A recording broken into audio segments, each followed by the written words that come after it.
Good afternoon again, and thank you for joining us for our Preventing Diabetes, a Family Affair webinar produced by Workwell NYC and our special guest, Emblem Health. Welcome. I want to take this opportunity to thank you for joining us out of your busy schedule. I'm Catherine Yaden, your moderator, Assistant Director for Workwell NYC Field Team Operations, and I have our presenter here, Marie Frazita. She is the Assistant VP of Medical Management at Emblem Health. So just a little bit about Workwell NYC. Workwell NYC seeks to create workplaces that help our employees live healthy, active lifestyles, and to provide health and well-being services, programs, and resources at the work site and beyond.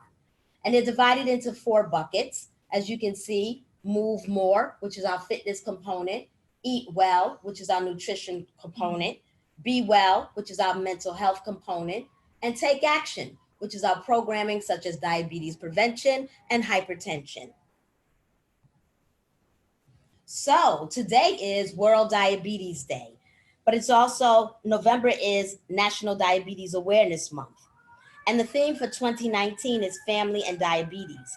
And here at Workwell NYC, we're committed to raising awareness of the impact that diabetes has on the family and support network of those affected, and also promoting the role of the family in the management, care, prevention, and education of diabetes. So happy World Diabetes Day.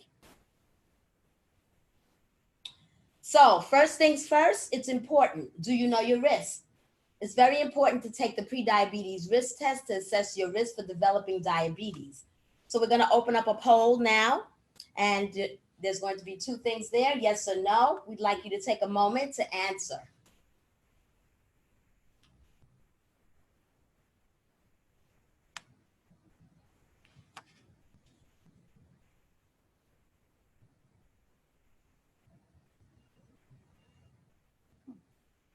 Nice.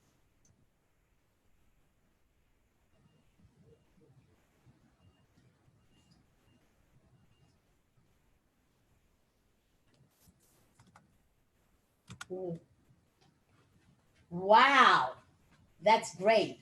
69% of you have taken the test. That's a great thing. And at risk.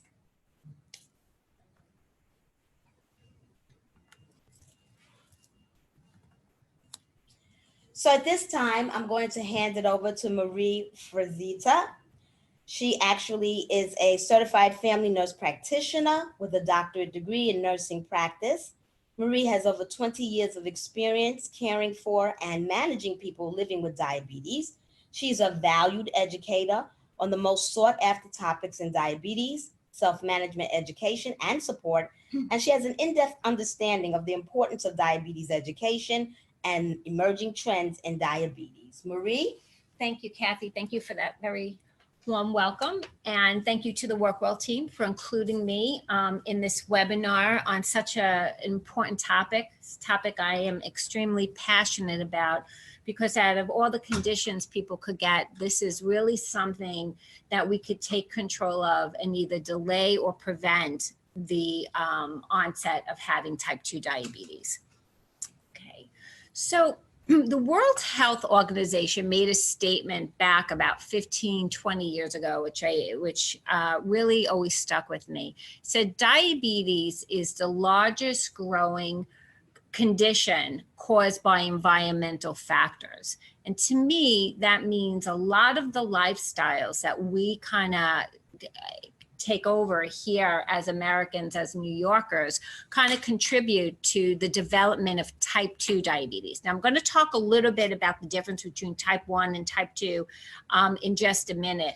But in terms of type 2 diabetes, that there's a lot that we do, the way we live, that kind of contribute to the development of it. And these are just some interesting statistics. 1 in 10 adult New Yorkers have diabetes. So if you just think the next time in your office or at a big meeting and look around, right, 1 in 10 people here in New York are at risk or have diabetes.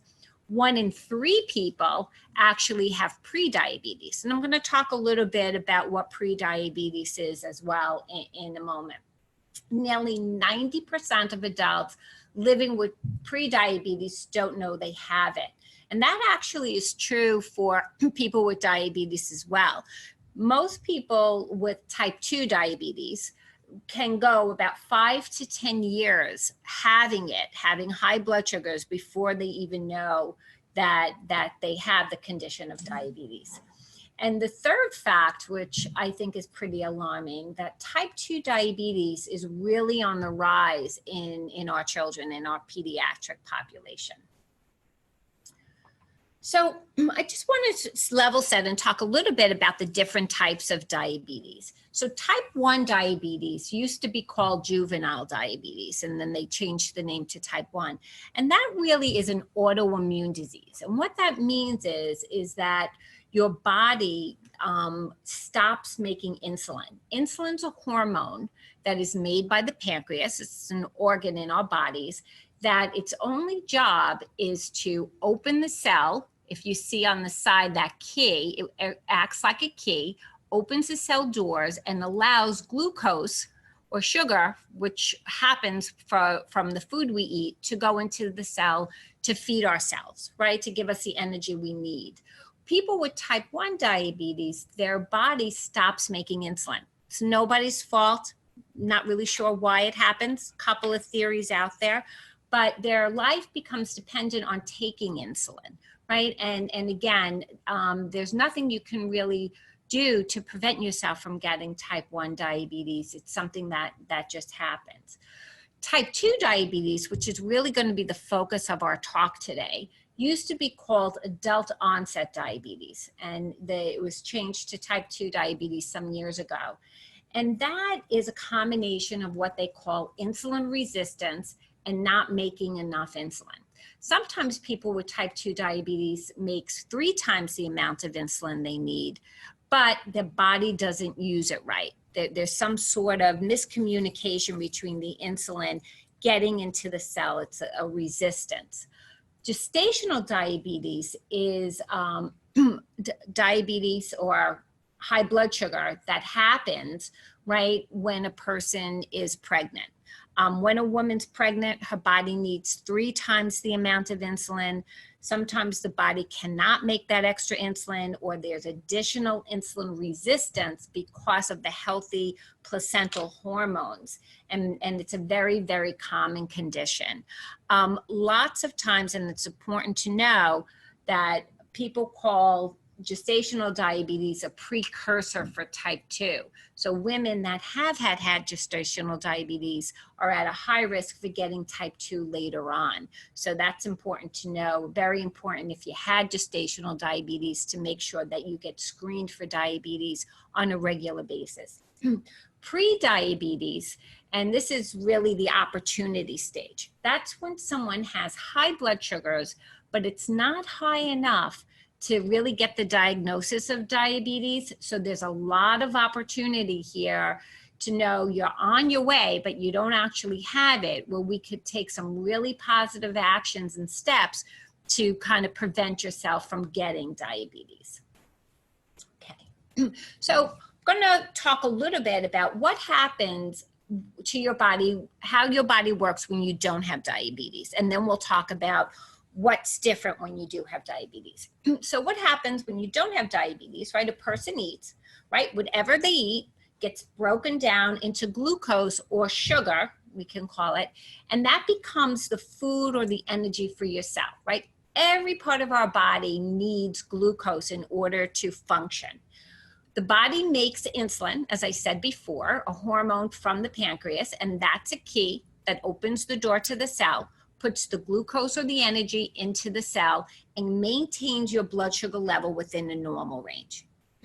What happens with diabetes is that the person eats, your body breaks down the food, makes it into glucose, but 1 or 2 things could happen. Either your body doesn't make enough insulin in order to open the door to get the glucose in, or there's a lot of insulin resistance where the the cell doesn't allow the insulin to kind of open the door. And what happens is your blood sugars go high.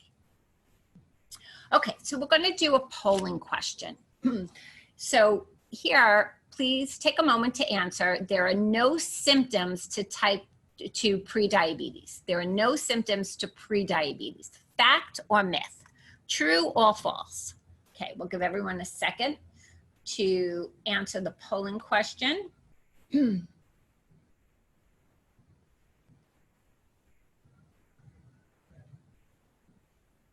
And let's see. Okay, so the answer actually is true. There really are no symptoms to prediabetes. We start getting symptoms when we have diabetes, actually for a little bit of time, but people could go on forever having prediabetes and not know that they have it, which is really important to kind of take that risk test and to get screened. Because you want to know if you have that so we could go into action, right? And prevent the development of type 2 diabetes. Okay, next. Here are some, want to go over what the signs and symptoms are for diabetes. So there's quite a few. I highlighted in bold, or I bolded out the first 3, because these are the most common. People with diabetes, the first symptom is often they're very thirsty, right? You end up drinking tons and tons of water, and it's this unbelievable quench that you just can't feel, right, satisfied with. There's increased urination. People with diabetes will start saying, you know, funny thing happened. I started getting up once in the middle of the night, twice in the middle of the night, 3 times in the middle of the night, right? And this urgency to urinate. And this constant feeling of being hungry. And the reason that is again, because you eat, but the glucose stays in the cell and is not going into the bloodstream. So actually your cells are not being fed. You could either have weight loss or weight gain, depending if it's type 1 or type 2. With type 1, you'll lose weight. Sometimes with type 2, you have an increase in weight gain, which is causing more insulin resistance. You can feel really tired, right? Because again, your cells aren't being fed. Bad moods, or sometimes people feel like they're depressed, right? Because their sugar level is so high. People can complain of having a blur vision. I've known people that were diagnosed with diabetes because they kept getting new glasses one after another because their vision kept changing on them. And that's because their sugar was high and it was kind of affecting the thin veins and vessels that we have behind our eyes. Slow healing sores, frequent infections, and really, really dry skin. All these can be symptoms of type 2 diabetes. Okay, so these are the complications that are associated with diabetes. And I like this little diagram on the side because diabetes affects every part of our body. And if you think about it, right, glucose is carried in our bloodstream that goes from the top of our head to the bottom of our toes. So every organ really is at risk. So you can have high blood pressure, heart disease. Often people, it's not uncommon for people to get diagnosed with diabetes because they just had a heart attack and then in the hospital, and then they find out that they had diabetes. Stroke, vision issues. Diabetes is the leading cause of preventable blindness, nerve damage, and some kidney disease as well.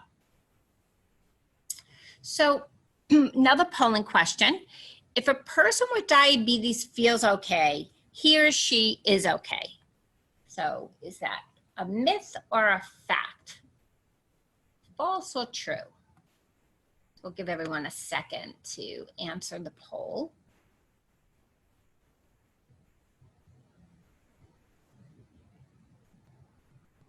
Okay. Okay, and that's a myth, so that's great. 91% got that correct, right? If a person with diabetes feels okay, he or she is okay, that's not true at all. Because as I said earlier, people can live up to 5 years, right, with high blood sugars and not even know that they have it. Okay, so let's know our risk. And who's at risk? So these are some of the risks for type 2 diabetes. an increased weight, right? Even gaining sometimes 10 or 15 pounds can increase your risk for getting diabetes because of the insulin resistance that I talked about earlier that can happen with an increased weight. Activity level, right? People that don't really exercise a lot. Exercising, I used to say to my patients all the time, the only magic I know is exercising and breastfeeding, actually. But exercising really works on the level of the cell to help your body use insulin efficiently and to decrease that insulin resistance. People with high blood pressure are at risk, high cholesterol, and fats. Glucose and fat like to hang out together. So often if you have high fats, your sugar levels will go up too. Family history, really, really important risk factor for diabetes. Certain race, ethnic groups are at a higher risk. African American, American Indians, right? Asian tend to be at a higher risk for diabetes. Age, right? The older we get, the more at risk we are. Gestational diabetes, which we spoke a little bit about earlier, and smoking, because smoking causes insulin resistance. So it can be, people that smoke can be at a little bit of a higher risk for developing diabetes as well. So Thanksgiving is coming up. Great day to know your family history. November 28th is Family Health History Day. So take advantage as you're sitting together and enjoying your Thanksgiving dinner to find out more about your health history, right? Does anyone in the family have type 2 diabetes? Has anyone in the family been told they might get diabetes? Did any moms, right? Did your mother, grandmother have gestational diabetes when they were pregnant? So important information, right, to gather on that day. Okay, so we're going to do another polling question. Out of all the risk factors for diabetes, right, which one can you do something about? Right, your age, your race, not being active, or history of gestational diabetes. I'll give you a second to answer that. What can we do something about? What do we have control over, right? And, okay, and we're gonna look at the results, and great job, everyone, 100%, right? We have control over our activity. Okay. So, how do you get tested for diabetes? That screening link that we gave you, that's to see if you're at risk or not, right? But how do you really know for sure, do I have diabetes or pre-diabetes? And the way to know is by getting blood tests done. So if you screen high on that screening test, please follow up with your provider to get the actual blood test. So one way is to get a fasting glucose test, right? So you won't eat or drink anything for no more than 12 to 14 hours before you get the test. If you fast too long, it could actually elevate your blood sugar falsely. So if you're fasting blood sugar, what your sugar level is without eating for a period of time is 126 or greater, right? That is diagnostic for diabetes. Or you could get an A1C, and I'm going to talk a little bit about that. A1C is a simple test. You don't have to fast for it, no prep for it. You can take it anytime during the day, and it's a 3-month backwards look on what your blood sugar has been. And I'm going to talk a little bit about that in a minute. But if this test, a normal A1C, is when your level is 5.6 or less. So if you look over to the side and you see the green arrow pointing down, if the result is 5.6 or less, that is normal. Pre-diabetes, right, means that your blood sugar is a little bit higher, not quite diagnostic yet for diabetes, if it's between 5.7 and 6.4%. And diagnostic for diabetes is if that A1C is 6.5% or greater. Okay, so I'm going to talk a little bit about your A1C and your red blood cells. So one of the jobs of the red blood cells is to carry glucose around, right? That's the job of the red blood cells. And it replenishes A1C, your red blood cell replenishes every 90, right, to 120 days. So someone with the normal A1C, if you see those little blue dots on there, that's the amount of glucose they have stuck to it, right? Someone with a higher A1C, you'll see there's increased number of blue dots, which is the glucose on the cell. So by measuring your A1C, you can look back in time and say, hey, how much glucose is my cell carrying around? And that could give us an average of what your body's doing and knowing if you have diabetes or not. It's also used, the A1C is also used if someone is diagnosed with diabetes to know how to keep it under control. And we're going to start talking about that in a moment. So, next slide. Okay, so why is it important to control or prevent diabetes? Because the more we keep our A1C level within target range, and it's really important if you have diabetes to talk to your doctor about what the best target range is for you. The American Diabetes Association says that everyone with diabetes should keep their blood sugar around a 7 to a 7.5%. But depending on different things, your age, risk of getting low blood sugar, medications you're on, that might change a little bit. Children and so on. So just check with your doctor to see what is best for you. But keeping your A1C within target range can really help prevent some of the complications for diabetes, blindness, kidney disease, heart disease, and so on. There's been some amazing clinical trials, research studies that's shown beyond a shadow of a doubt, keeping your blood sugars under good control within target range reduces your risk of eye disease by 76%. Remember what I said earlier, diabetes is the leading cause of preventable blindness. It could reduce your risk of kidney disease by 50%, nerve disease by 60%, and death-related and diabetes-related deaths by 21%. So it's important to know your A1C and keep it within that target range. This again just kind of emphasizes some of the great studies that were done that showed the decrease in keeping, even lowering your A1C just a little bit. So every 1% decrease in A1C can reduce long-term complications of diabetes. So reducing your A1C, so if you go from a 9 to an 8, you can reduce getting heart failure by 16%, by getting nerve damage or lower amputations by 43%. So we get a lot of return on just lowering your A1C just a little bit at a time. Okay, so let's talk a little bit about families and preventing diabetes, because especially with type 2 diabetes, it runs in families, right? And as I said earlier, it's really on the rise in our children, in our pediatric population. So I heard this quote yesterday, which I thought was fantastic. It says, early behavior is not learned, but it's imitated. So I think that's really important to know. So looking at some statistics, 40% of our children are overweight today, currently in New York City. On average, children aged 8 to 11 spend about 3.6 hours a day in front of a screen.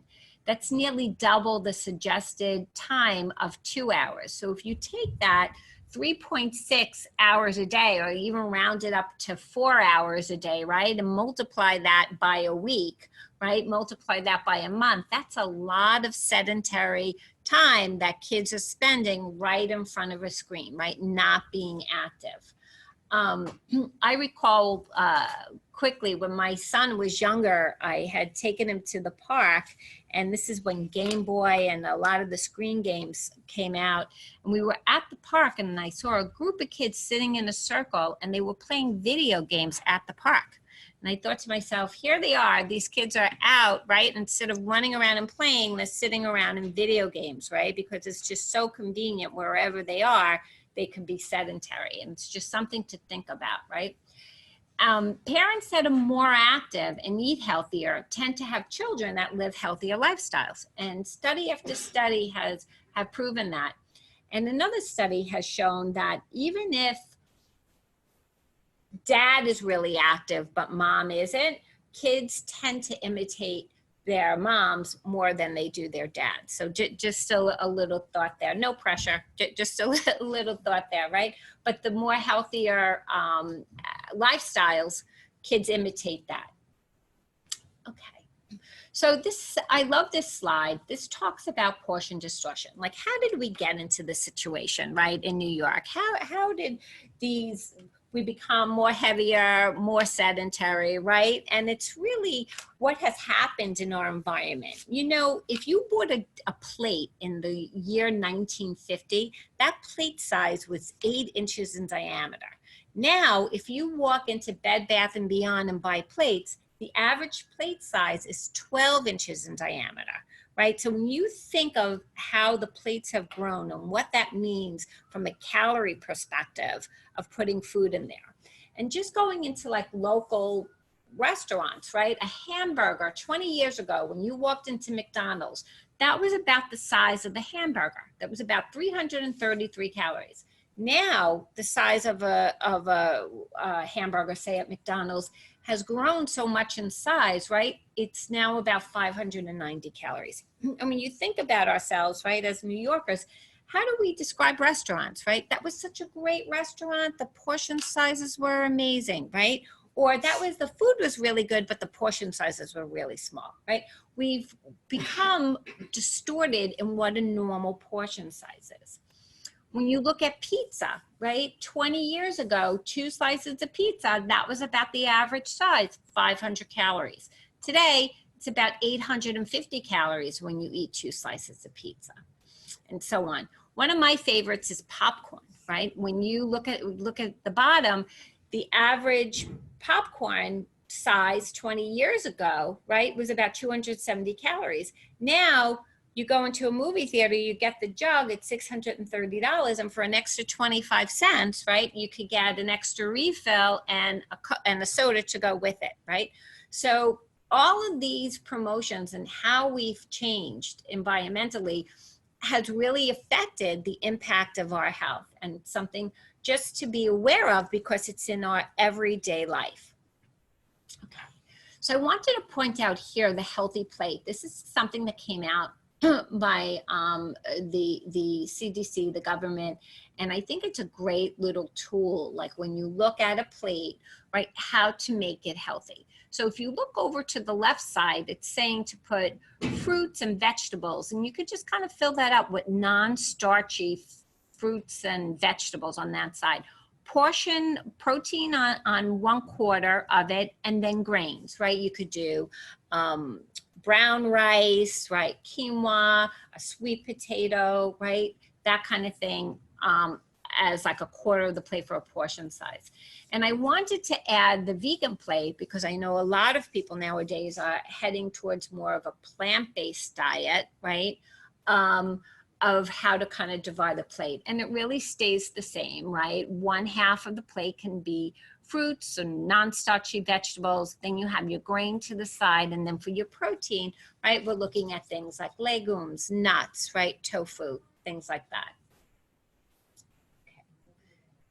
Okay. So when we look at food labels, very important. The 2 most important thing on any food labels is, first of all, the serving size. There's a lot of trickery in nutrition facts panels. You could pick up a bag of chips and thinks it's a 1 size when it's really 2 or 3 portions in one. So it's very important to look at the portion size. And then the second thing is total carbohydrates, right? Carbohydrates is what's raising our blood sugar. And carbohydrates is more than just sugar. If you look on this nutrition facts panel, you'll see that the sugar is broken out, that total carbs are 10, but sugar is 3. Dietary fiber is important to look at. That's undigestible carbohydrates. And it's important to increase the fiber because that will stop your blood sugars from spiking. And a little trick is if something has a lot of fiber in it, it usually has less refined sugar. So just a little way to kind of look at nutrition facts panels to pick out healthier foods. This is just some practicality, right? We can use our hand as a guide when we're looking at portion size, right? A fist is about a cup. The tip of your thumb is about an ounce of cheese. Just little handy tricks. You know, you could go back and look at this at another time and kind of see when you're out, especially if you eat out a lot, how you can measure out portion sizes. Okay, what are some strategies for reducing portion sizes? You want to use smaller bowls and plates. That's a little Weight Watchers secret, right? Using measuring cups to measure out instead of just a spoon.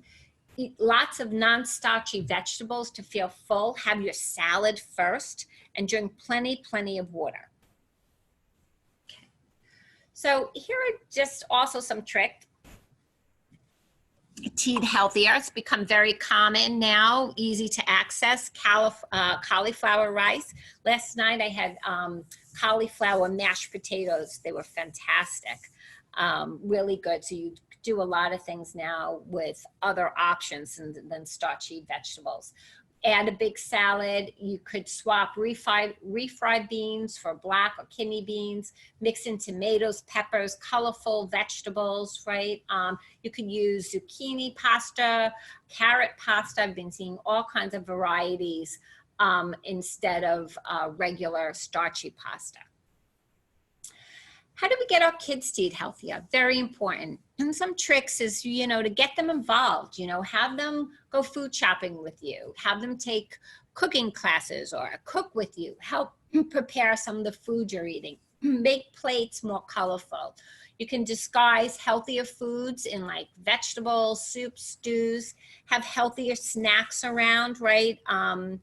Focus on the overall diet instead of a specific food. It's okay, right, to have some sweet snacks and chips and things like that, but it's the overall diet that matters, right? Never use food as a reward or a bribe, and the most significant tip is really to be a role model. Okay, so let's talk a little bit about treating diabetes. And no matter what type of diabetes you have, the two most important things is exercise and eating healthy.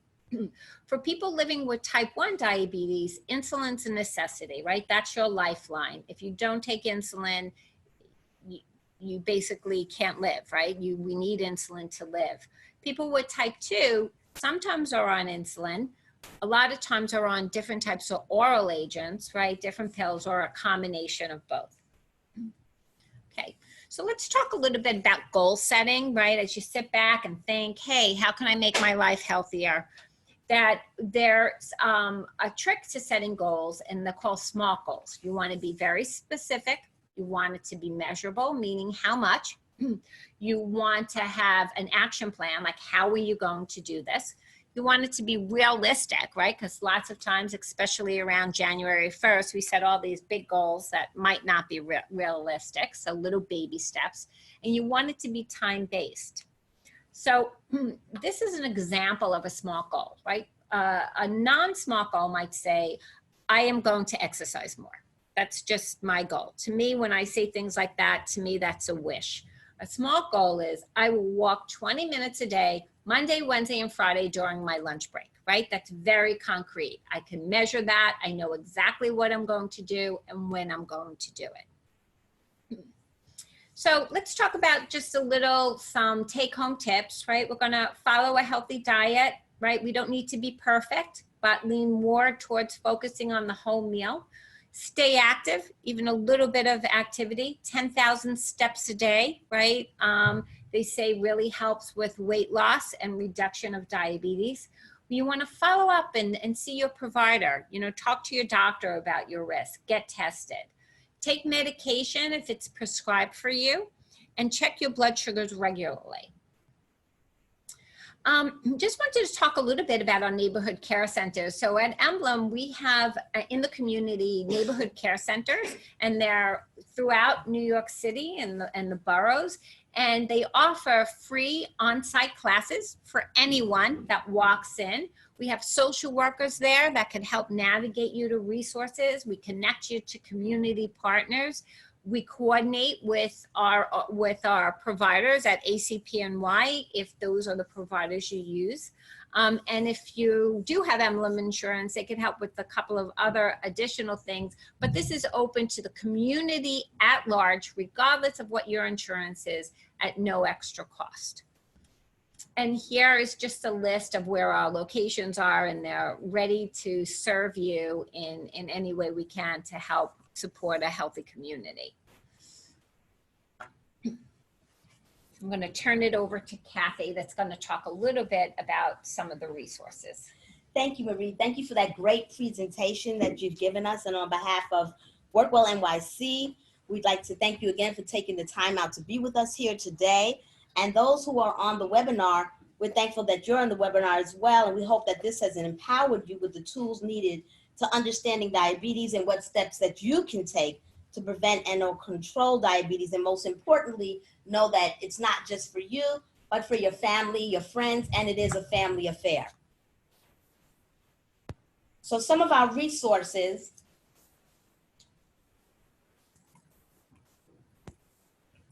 One, we'd like you to know that you need to visit your primary care provider regularly. It's so important to have a primary care provider, basically to stay on top of your health and your family's health. Remember that it's a family affair and that you have regular visits with your primary care provider. That is so important. Your primary care provider is your partner in wellness. The individual who tracks your health history and helps detect health issues early. Prevention is key. And if you need to find a primary care provider, if you don't have one, ask your family or friends for a recommendation and also for referrals. Or you can call the number on the back of your health insurance card or visit nyc.gov/HBP to learn how to find a doctor in your network. And some more resources, WW, many of you know about, formerly known as Weight Watchers, open for city employees that have access to subsidies that reduces the cost of WW membership by more than 50%. And to enroll, you can go to nyc.gov/WW. Another resource, Escape, the quit smoking support that offers free quit smoking support for city employees and their families. That includes medications, confidential counseling, and in-person by the phone or by phone. And to enroll, you can go to nyc.gov/escape. And another resource is our diabetes prevention program. This is a year-long group-based program that empowers participants to improve their diet, increase physical activity, and manage stress to lose weight and reduce their risk for diabetes. And to learn more, you can email workwell@olr.nyc.gov. And just to know, you still have time to get the shot, not the flu. And there are 3 ways you can do this. 1, at the workplace at no cost. 2, at the pharmacy. Or 3, at an in-network medical office. And know that free flu shot clinics are available through November 27th. So if you haven't gotten the shot, know that it's not too late. So at this time, we're going to open up our Q&A box at the bottom of your screen, and you can ask questions. Please know that we will try to get to all of your questions, and in the event that we don't, we certainly will email you and get back to you with an answer. I have a question, Marie.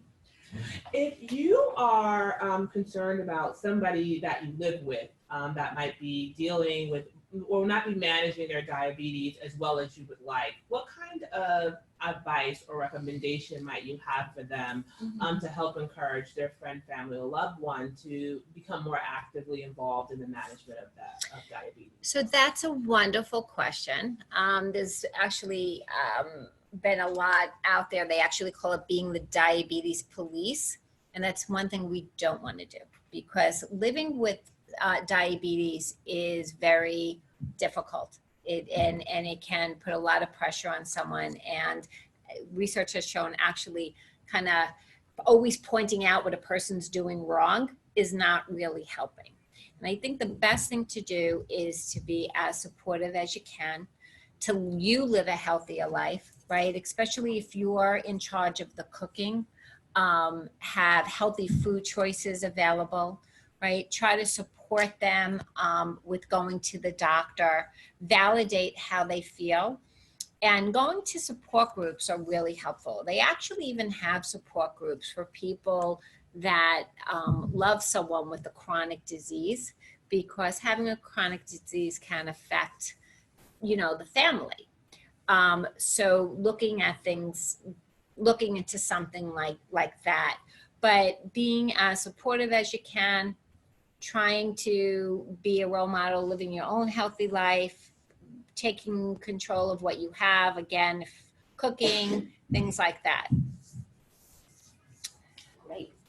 I see a question here. How does losing weight, particularly belly fat, help in lowering your A1C? Sure. That's a great question. So losing weight lowers your A1C because increased weight causes insulin resistance, right?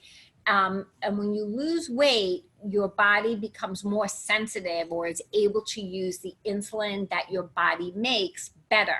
So if your body can use the insulin that you make better, your A1C level will go down. Okay. There's another question here. If you have pre-diabetes, do you have to test your sugar every day? And that's another great question. So the answer is no. People with pre-diabetes do not have to do blood glucose monitoring. Just people living with diabetes, especially if you're on insulin, needs to monitor their blood sugars. People with pre-diabetes, though, should get their blood sugars checked, fasting and A1C, on a regular basis, so that you can track if it goes high into being diabetes, or if it goes lower back into the normal range because of action that you've taken. I see a question here in regards to physical activity. The question is, my mother has foot pain and nerve damage because of diabetes, but she is gaining weight. What are some ways to encourage her to exercise? So thank you for bringing that up, because a lot of people with diabetes have conditions like this, and it's hard for them to exercise. So there's armchair exercises. So there's a lot of things you can do, just sitting in a chair, raising your arms, moving your legs. All that type of movement decreases insulin resistance and can help lower your blood sugars, and actually feel better if you have neuropathy or nerve damage as well. Great, Marie. Does Emblem Health offer diabetes support groups? So we, at our neighborhood care centers, we have support resources available. At the Duane Center, we have a monthly support group that we offer for diabetes. So if you contact the Duane Center, you could get direct information about the day of the week that is. And here's a really important question, as well as all of them are, but how often should pre-diabetes folks get A1C tested? At least annually, at least once a year. But I would talk to your doctor if he felt you were at a really high risk or really on the cusp of diabetes. They might want to do it a little bit more, but at least once a year. Okay, great. Mm-hmm. And just to add to that, someone living with diabetes that's being treated should get their A1C every 3 to 4 months. That's another question. Does having diabetes increase your chances of getting pancreatic cancer? So there's a lot out there lately that talks about the increased risk of diabetes and cancer. So there has been known to have a link with that. So it's important to get all your screening tests done, right? Making sure that you talk to your doctor about that and get recommended screening done. Here's a question. Someone's posing, how is cinnamon used to regulate sugar levels? So that's an interesting question. And I know that there's a lot out there, not just cinnamon. There's other things, I believe, ginger, and a couple of other spices or herbs that are used to control blood sugar levels. I know the literature out there is controversial, right? Some has shown improvement, some hasn't. So I don't know if there's been any real clinical trials that have been done on cinnamon specifically. but there has been some thought around that. So it's not harmful. If you like the taste of cinnamon and you want to use it on your food, you know, there's not an issue with that. I don't think, though, there's anything really proven, and it certainly would not replace medication if you were prescribed medication for it. Marie, I have a question. If someone is diagnosed as a type 2 diabetic, is there any way to reverse that? That is one of my favorite questions. So thank you for asking that. So the answer to that is that you can have diabetes with an A1C as high as 9, right? Be on insulin.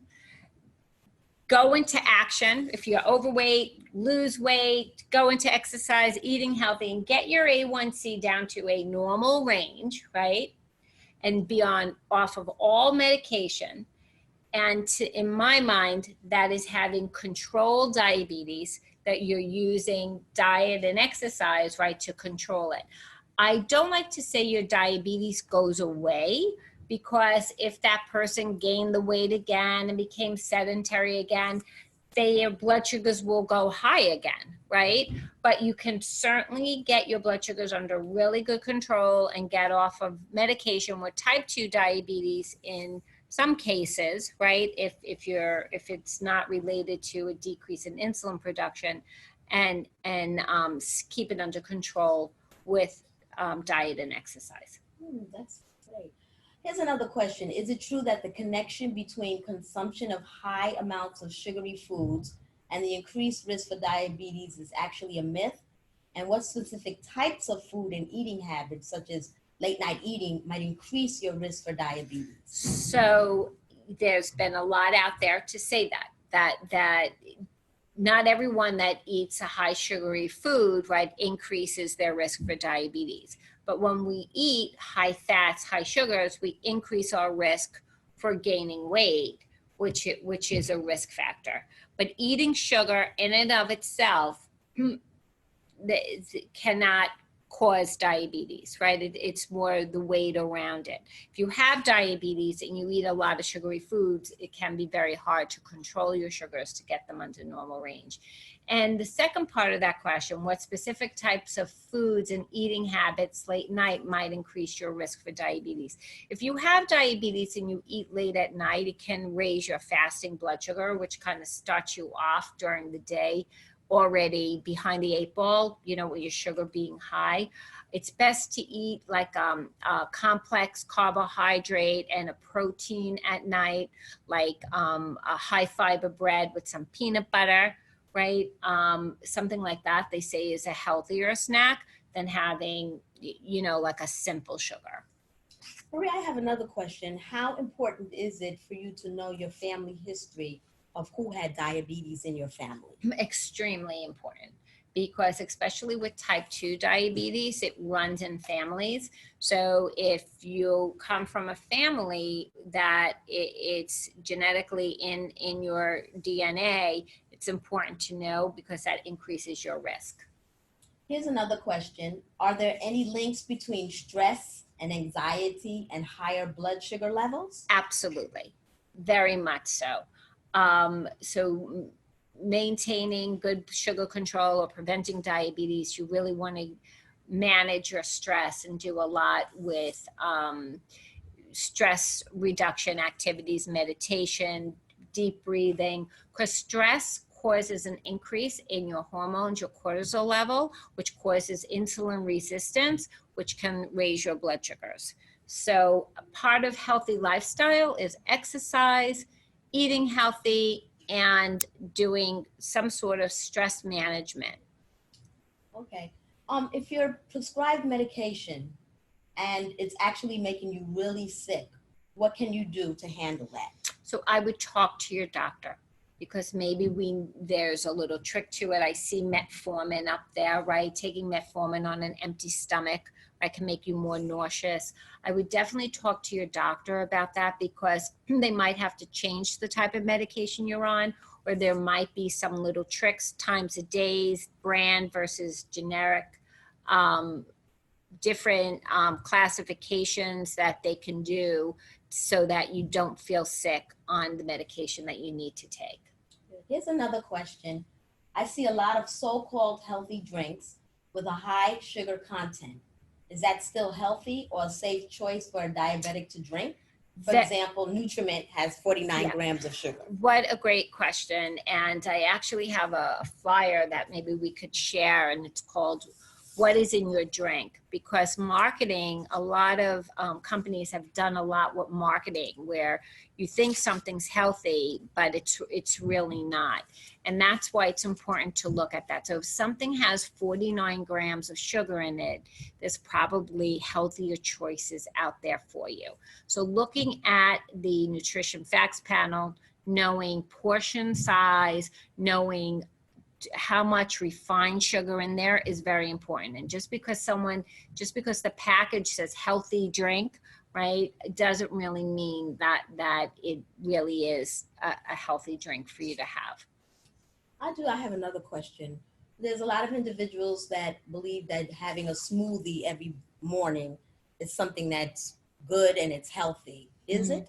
So there's different types of smoothies. So it depends what's in your smoothie, right? So it depends how you make it, because you could make smoothies with some vegetables in it, with some lower glycemic index types of fruits like blueberries, right? Raspberries, things like that. So it's not bad to have a smoothie every day. There's just different types of smoothies out there, and you just need to know what's in it. So where a lot of us are at work, is there things at the work site that we can do to help encourage healthier communities of healthy habits? You know, what kind of communal things can people practice during the day at work that would help encourage either proper lifestyle management if you have diabetes, or prevention? That I love that question. All good questions. Every question so far has been great. But in my former life, when I used to work for a very a large health system, we had a club actually to promote healthiness in the workplace. And some of the things that we did was we would have walking lunches, right? We would have walking meetings. Birthdays, right? We tend to want to bring in cake and things like that. We made a decision that we celebrated birthdays with more healthier things like fruit salads and stuff like that.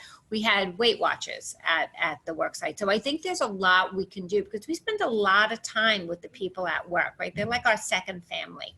And there's a lot we can do to support each other. Bringing in meals, having healthy snacks, meals together, and not ordering in, like making a decision, you know, we're going to have lunch together and we're going to bring in our lunch.